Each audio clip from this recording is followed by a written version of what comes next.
अस्सलाम वालेकुम students. First physics chapter number 5 rotational and circular motion, ये लेक्चर नंबर 2 है जिसके अंदर हमने रिलेशनशिप बिटवीन एंगुलर और लीनियर क्वांटिटीज़ को सीखना है। उससे पहले कहूँगा कि चैनल पर नए हैं तो सब्सक्राइब कर लें, वीडियो को लाइक करना है, फ्रेंड्स और फैलोज़ के साथ लाजमी शेयर करें।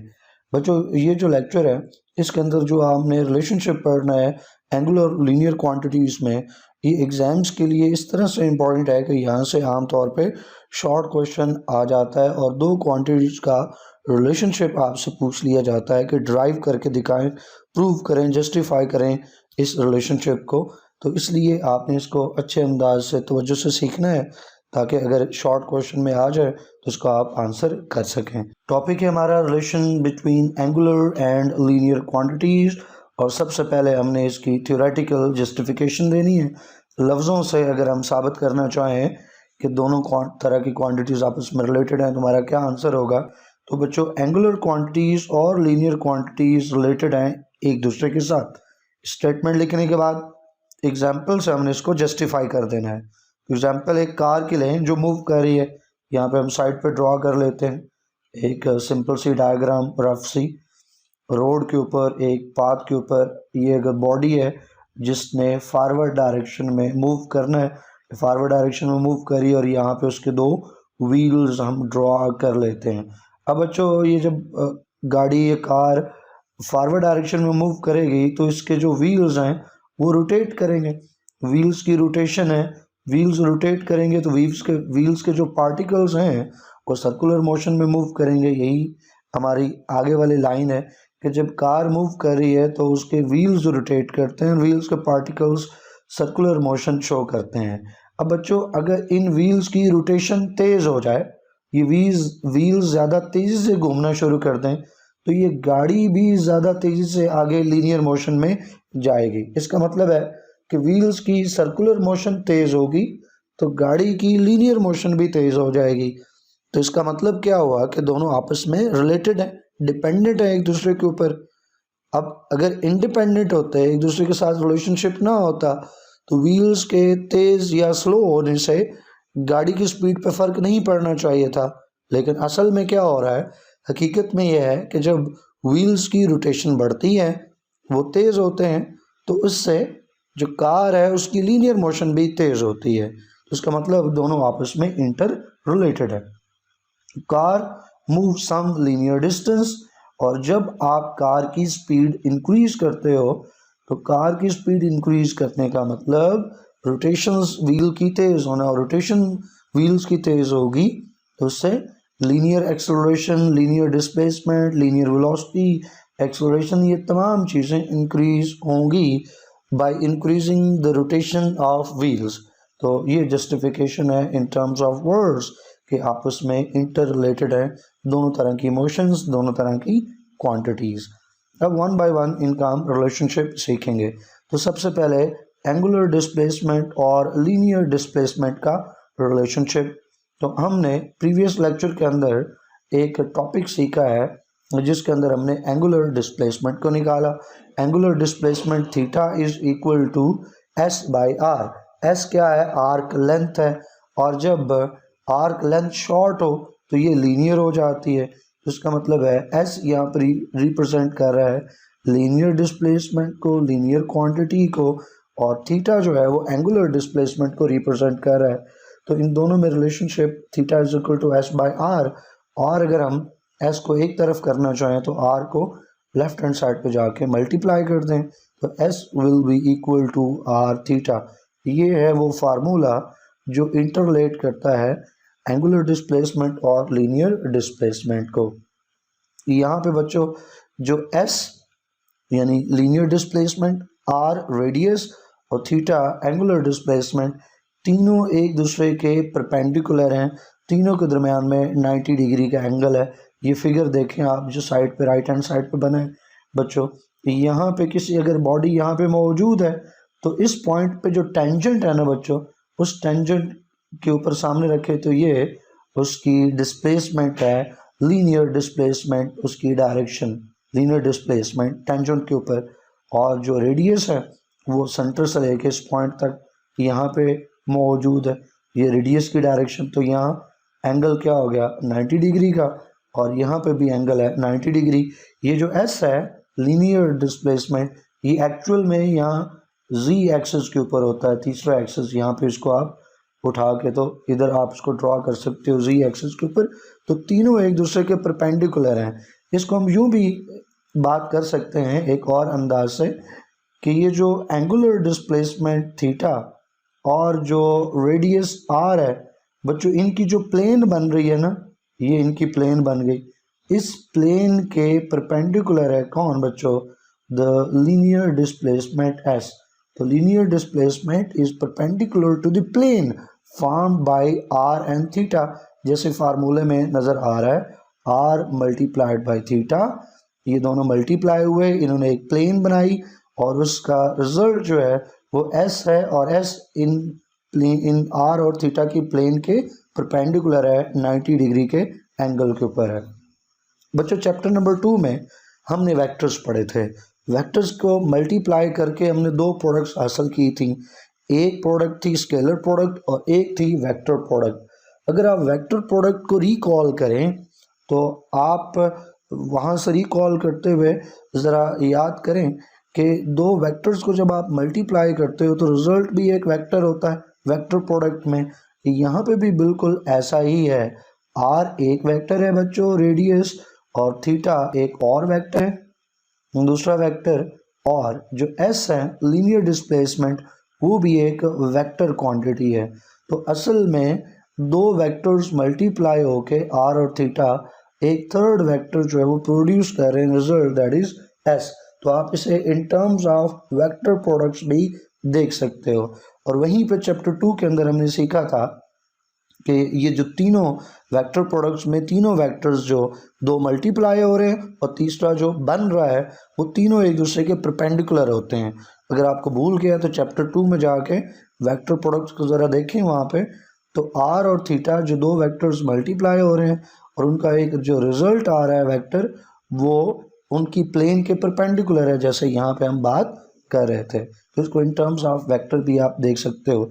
लास्ट के ऊपर एक और बात इसके मुतल्लिक बता दूं बच्चों, तो वहाँ पे वेक्टर प्रोडक्ट में आपने सीखा कि जो वेक्टर प्रोडक्ट है उसका मैग्नीट्यूड मैक्सिमम कब होता है, जब जो दो वेक्टर्स आपस में मल्टीप्लाई हो रहे हो उनका म्यूचुअल एंगल कितना हो 90 डिग्री का। तो यहाँ पे परपेंडिकुलर की हम बात कर रहे हैं ना, मतलब 90 डिग्री का एंगल है।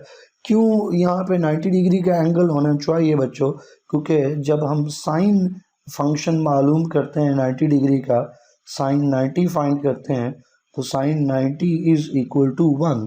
तो इसका मतलब है कि for the maximum S R और थीटा आपस में परपेंडिकुलर होने चाहिए, इनके दरमियान में एंगल जो है वो 90 डिग्री का होना चाहिए। तो आप इसे in terms of vector product भी देख सकते हैं। नेक्स्ट रिलेशनशिप बच्चों एंगुलर वेलोसिटी और लीनियर वेलोसिटी के दरमियान में। तो अभी ऊपर हमने एक इक्वेशन बनाई है s is equal to r theta, उसी इक्वेशन को उसी रिलेशनशिप को नीचे लेके आएंगे बच्चों और यहाँ पे यूज़ करेंगे s is equal to r theta. इसको इक्वेशन 1 कह देते हैं। हमने 9th-10th की फिजिक्स में सीख रखा है कि जो लीनियर वेलोसिटी होती है that is equal to linear displacement, अगर उसको एस से डिनोट करें, linear displacement s divided by time is equal to linear velocity. तो ये हमने फार्मूला लिख लिया।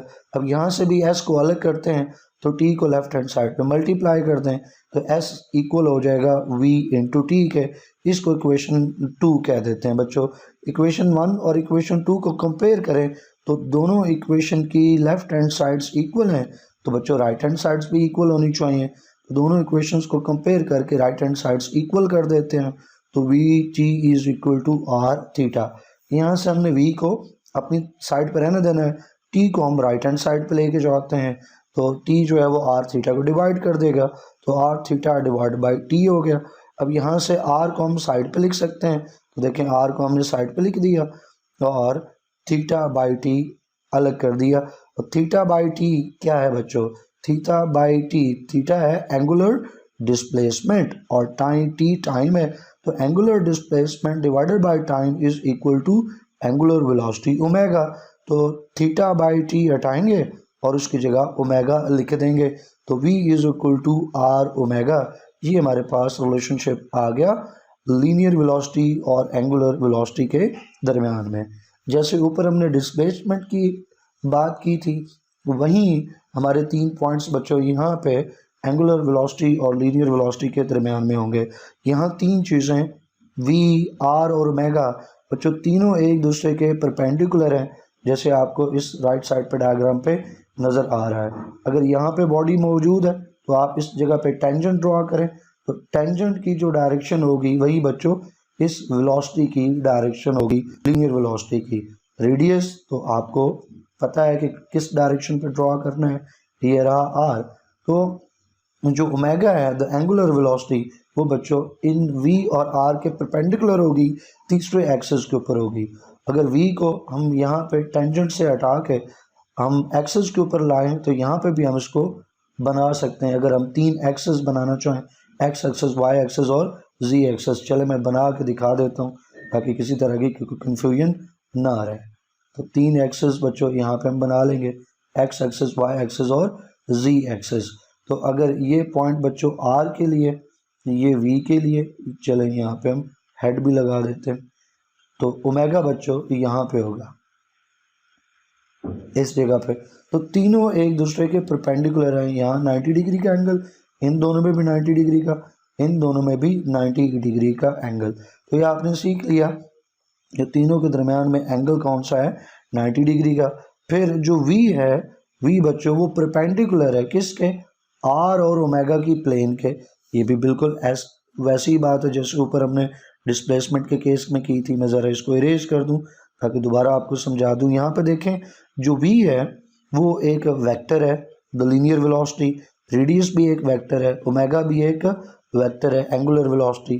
तो दो वेक्टर्स मल्टीप्लाई होके एक थर्ड वेक्टर फॉर्म कर रहे हैं।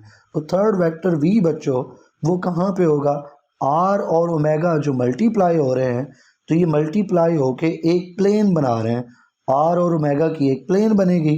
तो जो v है वो r और ओमेगा की उस प्लेन के परपेंडिकुलर होगा। ये दूसरा पॉइंट है। यहाँ पे देखें ये रेडियस है, तो ये ओमेगा है, तो इनकी प्लेन यहाँ पे बना लेते हैं। तो ये r और ओमेगा की प्लेन, तो v जो है वो r और ओमेगा की प्लेन के परपेंडिकुलर है, 90 डिग्री के एंगल के ऊपर है। और थर्ड पॉइंट ये कि v is always in the direction of z axis. ये हम तब बात करते हैं जब हम r और ओमेगा को बाकी दोनों एक्सिस देते हैं। मिसाल के तौर पर जैसे ऊपर ड्रॉ किया है, अब आप 3 एक्सिस बना लें, इनको जो मर्ज़ी है आप नाम दे दें। मिसाल के तौर पे इसको मैं x एक्सिस कहता हूँ और x एक्सिस के ऊपर मैं क्या ले लेता हूँ, वो इस x एक्सिस के ऊपर ओमेगा बना लेते हैं, या आप इसके ऊपर r रख सकते हैं, कोई एक रखना है आपकी मर्ज़ी है। इसको हम y एक्सिस अगर कह दें, जिस लाइन को जो नाम देना चाहे आप दे सकते हैं, ये आर्बिट्रेरी होता है। तो यहाँ पे मैं r कह देता हूँ, ये r आ गया। तो जो ओमेगा होगा बच्चों, पीछे ओमेगा भी हमने ड्रॉ कर लिया, पीछे बचा v, x एक्सिस आ चुके और y एक्सिस भी आ गया, पीछे एक एक्सिस बचा है वो z एक्सिस। तो z एक्सिस के ऊपर फिर क्या आ गया बच्चों, v आ गया। तो ये जो हम बात कह रहे हैं ना, ये हमारी बुक में लिखी हुई है कि v is always in the direction of z axis. ये बात तब है कि जब आप बाकी दोनों एक्सिस x और y एक्सिस r और ओमेगा को दें। अगर r और जो ओमेगा है वो x और y एक्सिस के ऊपर आपने डाल दिए, तो फिर एक ही एक्सिस आपके पास बचता है z, तो उसमें फिर v चला जाएगा। तो ये बात कंडीशनल है कि v is always in the direction of z axis.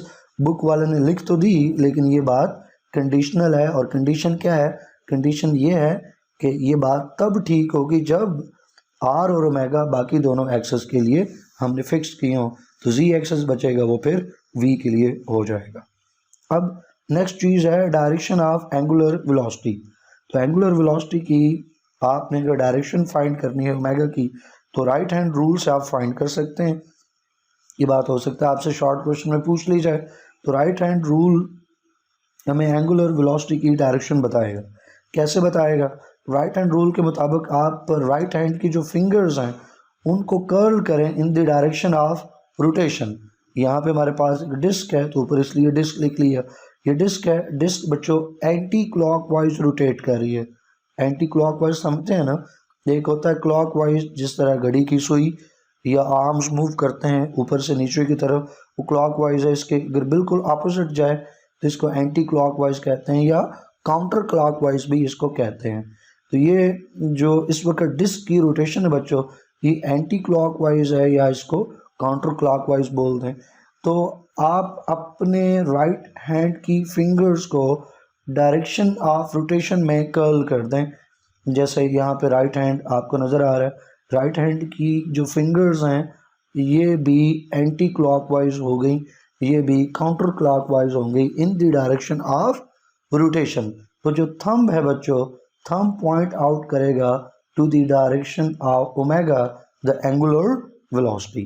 तो आगे लिखा हुआ है direction in which the thumb of your right hand points, आपके राइट हैंड का जो थंब है उसकी जो डायरेक्शन है एक्चुअल में वो डायरेक्शन ऑफ एंगुलर वेलोसिटी है। तो आई होप कि आपको ये राइट हैंड रूल समझ आ गया होगा। नेक्स्ट बढ़ते हैं तीसरे रिलेशनशिप के ऊपर, वो है एंगुलर एक्सेलरेशन और लीनियर एक्सेलरेशन के दरमियान में।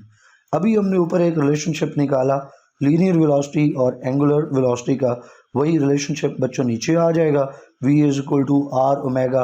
अब v तो यहाँ पे जनरल वेलोसिटी है ना, अगर हम यहाँ पे कहें कि ये v फाइनल वेलोसिटी है तो फिर राइट हैंड साइड पे भी हमें चेंज करना पड़ेगा। राइट हैंड साइड पे r तो उसी तरह रहेगा, लेकिन ओमेगा के नीचे भी हमें सबस्क्रिप्ट f लगानी पड़ेगी। अगर v फाइनल है तो ओमेगा भी फाइनल होगा, अगर v इनिशियल है बच्चों तो फिर ओमेगा भी इनिशियल होगा। तो ये मज़ीद दो रिलेशनशिप हमारे पास आ गए। तो पहले तो हमने लिख लिया कि v is equal to r omega, फिर हमने इसको इनिशियल और फाइनल की टर्म्स में पुट कर दिया, v फाइनल वेलोसिटी और इसी तरह v इनिशियल वेलोसिटी, तो फार्मूला को मॉडिफाई कर लिया। अब हम जानते हैं एक्सेलरेशन जो लीनियर एक्सेलरेशन होता है, हमने पढ़ रखा है 9th-10th की फिजिक्स में कि acceleration is equal to change in velocity, rate of change of velocity. तो rate of change of velocity का मतलब final velocity minus initial velocity divide by time. अब वी एफ और वी आई की value हम find कर चुके, ये देखें वी एफ और ये रहा वी आई। तो वी एफ को हटाएं, उसकी जगह उसकी वैल्यू पुट कर दें, वी आई भी हटाएं, उसकी जगह उसकी वैल्यू पुट कर दें। तो नीचे देखें हमने यही किया, वी एफ हटाया, उसकी जगह उसकी value r omega f put कर दी। इस तरह वी आई हटाया और उसकी जगह उसकी value r omega i put कर दी। अगर आप गौर करें तो न्यूमिनेटर में दोनों टर्म्स में आर मौजूद है, तो इसको हम कॉमन निकाल सकते हैं बच्चों। तो आर को हमने निकाल लिया कॉमन, ब्रैकेट में आ गया omega F minus omega I by T. तो ये जो टर्म है पूरी बच्चों, omega F minus omega I divided by time, ये तो एंगुलर एक्सेलरेशन हो गया अल्फ़ा। तो इस पूरी टर्म को हटाएंगे और इसकी जगह एंगुलर एक्सेलरेशन अल्फ़ा लिख देंगे और फिर ब्रैकेट हटा दें, तो a is equal to r alpha. तो यहाँ हमने एंगुलर एक्सेलरेशन और लीनियर एक्सेलरेशन का भी रिलेशनशिप निकाल दिया, और इन तीनों के यानी अल्फ़ा, आर और a, इन तीनों के लिए भी वही बातें हैं जो ऊपर हमने दोनों रिलेशनशिप में सीख रखी। या हम सीख क्या है कि a, आर और अल्फ़ा बच्चों तीनों आपस में क्या होंगे, परपेंडिकुलर होंगे। दो वेक्टर्स मल्टीप्लाई होकर थर्ड वेक्टर बना रहे हैं, तो ये रिलेशनशिप तभी ट्रू होता है जब एंगल जो है वो कितना हो, 90 डिग्री का हो, यानी तीनों आपस में परपेंडिकुलर हो। जैसे कि आपको राइट हैंड साइड पे ये जो डायग्राम है इसमें नज़र आ रहा है, ए और आर जो है इसमें भी 90 डिग्री, इसी तरह अल्फ़ा और आर जो है ये भी बच्चों 90 डिग्री के ऊपर। और अगर ए को आप यहाँ इस एक्सिस के ऊपर, थर्ड एक्सिस के ऊपर आप ड्रा करते हैं, तो ए अल्फ़ा और ए का रिलेशनशिप भी 90 डिग्री के ऊपर और ए और आर में भी 90 डिग्री। तो तीनों किसी भी प्रोस्पेक्टिव में देखो तीनों परपेंडिकुलर हैं, तीनों में 90 डिग्री का एंगल मौजूद है। फिर बच्चों जो ए है लीनियर एक्सेलरेशन, वो परपेंडिकुलर है to the plane form by r and alpha. R और अल्फ़ा मल्टीप्लाई हो रहे हैं ना, आर इंटू अल्फ़ा, ये मल्टीप्लाई हो रहे हैं और एक प्लेन बना रहे हैं। तो आर और अल्फ़ा जब मल्टीप्लाई होके एक प्लेन बना रहे हैं, तो ए जो है वो इन दोनों की प्लेन्स के 90 डिग्री के ऊपर है, परपेंडिकुलर है। जैसे ऊपर आपको डायग्राम में नज़र आ रहा है कि अल्फ़ा और आर की ये प्लेन बनी, तो ए इस प्लेन के परपेंडिकुलर होगा, 90 डिग्री के ऊपर होगा। और अगर ए और अल्फ़ा तो बच्चों अब तीन चीज़ें हैं ना, तीन में एक हो गया आर, एक हो गया ए और एक है अल्फ़ा। अब इन तीनों को आपने एक्सेस देने हैं। अब आप बच्चों ए को आप एक्स एक्सेस दे दें, फ़र्ज कर लें ए को एक्स एक्सेस दे दें, आर को आप वाई एक्सेस दे दें, तो आपने ए और आर को एक्स और वाई एक्सेस पर भेज दिया, तो फिर ए की एक्सेस बचा और वो अल्फ़ा के लिए होगा। तो इसलिए हमारी बुक पे लिखा है कि a is always in the direction of z axis. Sorry मैंने ए बोल दिया, it's alpha is always in the direction of z axis. बिल्कुल वैसे ही जैसे ऊपर ओमेगा था, ओमेगा के लिए भी हमने लिखा omega is always in the direction of z axis. Alpha के लिए भी हम लिख रहे हैं, पढ़ रहे हैं alpha is in the direction of z axis. जैसे ओमेगा की डायरेक्शन हम राइट हैंड रूल से फाइंड कर सकते हैं, वैसे अल्फ़ा की एंगुलर एक्सेलरेशन की डायरेक्शन भी हम राइट हैंड रूल से फाइंड कर सकते हैं। सेम वही बात है कि राइट हैंड रूल लें और राइट हैंड की जो फिंगर्स हैं उसको कर्ल करें in the direction of rotation of disc, तो जो थंब है बच्चों, थंब की डायरेक्शन पॉइंट आउट करेगी to the direction of angular acceleration.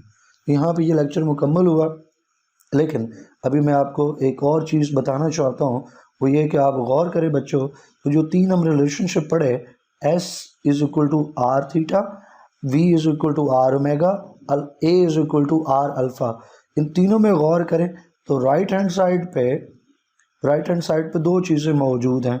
Are जो है वो आप देखें हर रिलेशनशिप में कॉमन है, और आर के साथ कोई चीज़ मल्टीप्लाई हो रही है तीनों इक्वेशंस में, और वो क्या मल्टीप्लाई हो रहा है, ये तीनों चीज़ें थीटा, ओमेगा और अल्फ़ा। बच्चों ये तीनों के तीनों ये तो एंगुलर क्वांटिटीज़ हैं।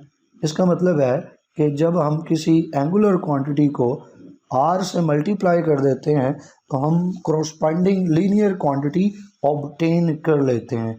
एंगुलर जो क्वांटिटी है उसको अगर आप आर से रेडियस से मल्टीप्लाई कर दो तो कॉरस्पॉन्डिंग लीनियर क्वांटिटी मिल जाएगी। मिसाल के तौर पे थीटा एंगुलर डिस्प्लेसमेंट है, आर से मल्टीप्लाई करोगे तो इक्वल टू लीनियर डिस्प्लेसमेंट हो जाएगा। ओमेगा जो है वो एंगुलर वेलोसिटी है, इसको रेडियस से मल्टीप्लाई कर दोगे तो लीनियर वेलोसिटी मिल जाएगी। अल्फ़ा एंगुलर एक्सेलरेशन है, आर से मल्टीप्लाई कर दोगे तो लीनियर एक्सेलरेशन ए मिल जाएगा। तो ये बताने का मकसद है कि इन्हें रटने की ज़रूरत नहीं है, आप आसानी से याद रख सकते हैं कि एंगुलर क्वांटिटी को आर से मल्टीप्लाई कर दें तो कॉरस्पॉन्डिंग लीनियर क्वांटिटी आपको मिल जाएगी। तो आई होप कि आपको ये भी समझ आ गया होगा। लास्ट के ऊपर आपको बता दूं कि बोर्ड के पेपर में क्या क्वेश्चन आ सकता है। बोर्ड के क्वेश्चन पेपर में एक तो आपसे सीधा पूछ सकते हैं कि एंगुलर एक्सेलरेशन और लीनियर एक्सेलरेशन का रिलेशनशिप जो है वो ड्राइव करें। दूसरा आपसे ये पूछा जा सकता है कि आप प्रूव करो कि जस्टिफाई करो कि a is equal to r alpha. इसी तरह वेलोसिटी के बारे में पूछ सकते हैं कि आप प्रूव करो, जस्टिफाई करो कि r is equal v is equal to r omega. Displacement के बारे में भी इसी तरह का क्वेश्चन आ जाएगा कि आप जस्टिफाई करें कि s is equal to r theta. तो ये आपने अच्छे तरीके से प्रिपेयर करने हैं, यकीनी तौर पे पास पेपर में इनसे क्वेश्चंस आए हुए हैं, तो फ्यूचर में भी यहाँ से क्वेश्चन पूछा जा सकता है। अपना ख्याल रखिएगा। टिल नेक्स्ट वीडियो, अल्लाह हाफिज़।